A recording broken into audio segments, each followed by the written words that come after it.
수십 년 동안 정말 열심히 일했잖아요. 이제 그 직장을 떠난 다음의 삶, 혹시 상상해 보셨어요? 오늘은요, 이 명예로운 은퇴 이후의 삶에 대해서 좀 새롭고 아주 강력한 관점을 제시하는 아이디어를 한번 깊이 파고들어 보려고 합니다. 이게 그냥 단순한 은퇴 계획 그런 게 아니고요. 말 그대로 여러분 인생의 두 번째 도약을 위한 청사진이라고 할 수 있죠.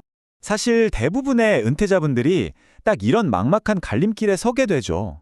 평생을 바쳤던 내 경력이 이제 끝났구나 하는 상실감도 들고, 앞으로 뭘 해야 하나 하는 불확실성도 동시에 확 밀려오거든요. 익숙했던 세상과는 이제 작별하고 완전히 새로운 길을 찾아야 하는 바로 그 순간인 거죠. 이때 보통 두 가지 선택지를 놓고 고민하게 돼요. 첫 번째는 이전보다 훨씬 낮은 직급의 일을 그냥 받아들이는 거예요. 근데 이건 어쩐지 내 인생이 여기서 끝나는 것 같고 뭔가 한 단계 내려가는 느낌이 들잖아요. 그리고 또 다른 선택지는 모든 걸 걸고 새로운 사업, 그러니까 창업에 뛰어드는 거죠. 근데 이것도 장밋빛 미래만 있는 건 아니란 말이죠. 네, 그래서 많은 분들이 은퇴 후에 창업을 선택하십니다. 이게 마치 제2의 인생을 열어줄 황금 열쇠처럼 보이거든요. 하지만 여기에는 우리가 잘 모르는 아주 무서운 위험이 숨어 있습니다. 맞아요. 내 사업체를 딱 차려서 시간하고 돈에서 자유로워지는 그런 모습. TV나 인터넷 보면 이런 성공 신화들 많이 나오잖아요. 그러니까 다들 은퇴하고 성공하려면 창업밖에 없구나 이렇게 믿는 분들이 정말 많아요. 그런데 말이죠. 그 이상적인 꿈이 어떤 동기로 시작했느냐에 따라서 현실이 완전히 달라져요. 지금 보시는 이 경고처럼 그냥 단순히 돈 벌어야지 이 생각 하나만 가지고 창업에 뛰어들었다가는 정말 생각지도 못한 가혹한 현실을 만나게 될 겁니다. 바로 이 숫자가 그 현실을 보여줍니다. 97%. 이게 뭐냐면요. 은퇴자들이 시작한 사업에 뭘까요? 네, 바로 실패율입니다. 10명 중 9명도 아니고 100명 중에 무려 97명이 실패를 경험한다는 정말 무서운 뜻이죠. 자, 그래프를 보시면 이게 더 확 와닿죠. 실패가 97, 성공이 단 3입니다. 그럼 도대체 이 3%의 사람들은 어떻게 살아남았을까요? 원 저자는 그 이유를 딱 한 가지로 이야기합니다. 바로 욕심을 내지 않았기 때문이라는 거예요. 다시 말해서 돈 버는 게 최우선 목표가 아니었던 거죠.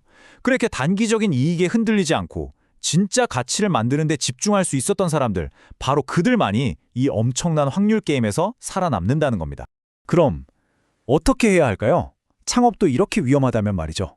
여기에 정말 전혀 다른, 어쩌면 우리가 생각하는 상식과는 정반대 새로운 해법이 있습니다. 은퇴를 끝이라고 생각하는 게 아니라 더 큰 도약을 위해서 잠시 멈추는 전략적인 시간으로 활용하자는 겁니다. 그 핵심 개념이 바로 공부식입니다. 근데 이게 그냥 놀고 쉬는 시간이 아니에요. 다음 단계로 점프하기 전에 나한테 뭐가 부족한지 채우고 이 새로운 시대에 맞는 무기를 새로 장착하는 그런 준비 기간이라고 생각하시면 됩니다.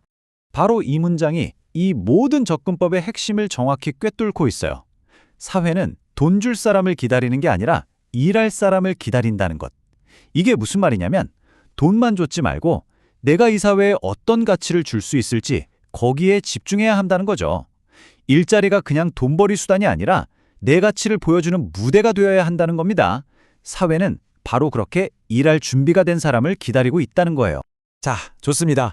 그럼 이 위대한 두 번째 도약, 이걸 위한 청사진은 구체적으로 어떤 모습일까요? 어떻게 내 가치를 다시 세울 수 있는지 그 실행 계획을 한번 같이 보시죠. 일단 이 여정은 시간이 좀 필요해요. 단기간에 끝나는 게 아닙니다. 최소 7개월에서 길게는 3년 정도의 공부 시기를 권장하고 있어요. 그러니까 단기적인 성과에 조급해하지 말고 길게 보고 내 성장에 꾸준히 투자하는 그런 인내심이 필요한 전략인 거죠. 이 과정은 크게 3단계로 나눠볼 수 있어요. 첫 번째, 일단 새로운 기술을 배우는 겁니다. 그리고 두 번째, 배운다는 마음으로 현장에 다시 들어가는 거예요. 경험을 쌓기 위해서요. 이때는 돈이 목적이 아니라 배우는 게 목적이죠. 그리고 마지막으로 이 모든 과정을 거쳐서 다시 한번 사회에서 중요한 역할을 할 수 있는 사람으로 업그레이드 되는 겁니다. 그럼 뭘 배워야 할까요? 핵심은 이거예요. 과거의 구식 일꾼 마인드에서 벗어나서 디지털 세상에 맞는 사람이 되는 거죠. 예를 들면 그동안 좀 어려웠던 컴퓨터 기술을 제대로 마스터하거나 옛날에 쓰던 콩글리시 말고 진짜 실용적인 현대 영어를 익히는 거예요. 뭐든 좋습니다. 지금 이 시대가 나에게 요구하는 지식과 기술로 나 자신을 업데이트하는 게 제일 중요해요. 아니 근데 왜 이렇게까지 해야 할까요? 예전 방식대로 하면 왜 안 되는 걸까요? 이 질문에 대한 답은요, 이 접근법의 바탕에 깔린 이 시대의 어떤 근본적인 법칙을 이해하면 찾을 수 있습니다. 원 저자는 지금 시대를 정법 시대라고 정의하는데요. 이게 뭐냐면 바른 길로 가면 즐거움과 행복이 오지만 편법을 쓰거나 잘못된 길로 가면 정확하게 그 대가를 치르는 시대라는 뜻이에요. 한마디로 더 이상 꼼수가 통하지 않는다는 거죠. 오직 진짜 실력과 가치를 갖추는 전공법만이 성공을 보장하는 그런 새로운 법칙의 시대가 왔다는 겁니다. 그리고요, 이 여정은 단순히 나 한 사람 잘 먹고 잘 살자는 데서 끝나지 않아요. 훨씬 더 크고 우리 모두에게 힘이 되는 어떤 국가적인 목적하고도 연결이 됩니다. 이걸 꼭 기억하셨으면 좋겠습니다. 여러분, 아직 끝나지 않았습니다. 여러분의 경력은 끝난 게 아니에요. 수십 년간 쌓아오신 그 경험과 지혜, 그건 정말 무엇과도 바꿀 수 없는 엄청난 자산입니다. 사회의 짐 같은 존재가 아니라 이 나라의 보배. 이게 바로 수많은 어려움을 이겨내신 여러분 세대를 향한 진짜 시선이어야 합니다. 여러분의 경험과 그 연륜이야말로 우리 사회가 가진 가장 귀한 자원 중 하나거든요. 더 나아가서 여러분은 이 나라를 단단한 반석 위에 올려놓을 진짜 영웅들입니다. 이렇게 제대로 준비된 은퇴자 세대야말로 이 나라의 미래를 더 튼튼하게 만들 수 있는 힘이 되거든요. 그러니까 여러분의 두 번째 도약은 그냥 개인의 성공이 아니라 이 나라의 미래와 직결되는 아주 중요한 일인 겁니다. 자, 이제 이 질문은 바로 여러분께 드리는 겁니다.